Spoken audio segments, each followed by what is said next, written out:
Tube. Back here messing with this rear end. Everything put together. Gears in, oil in.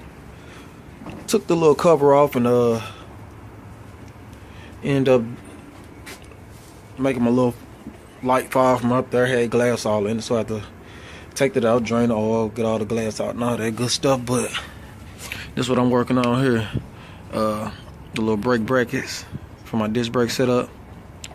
I don't really like the angle. Once it's bolted up, I'm bolting them on towards the front. Don't like the angle, so I'm gonna change that a bit.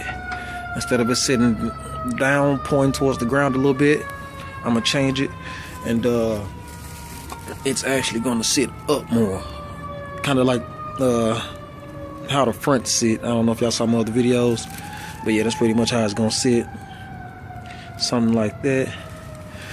I already started cutting the bracket. I'm gonna cut this little excess piece off. Then I'm gonna cut this little eye here off, and I'm gonna, shape that and weld it back on the here, so I still have that bolt there holding everything. But yeah, I'm gonna do that on both sides. The other bracket right there, I gotta pull that axle and stuff out. But yeah, that's what I'm working on right now. Finna finish cutting it. Got everything marked. So cut it, get it welded back together, get it bolted on, get this rear end in. After I clean it up, paint it up. But yeah,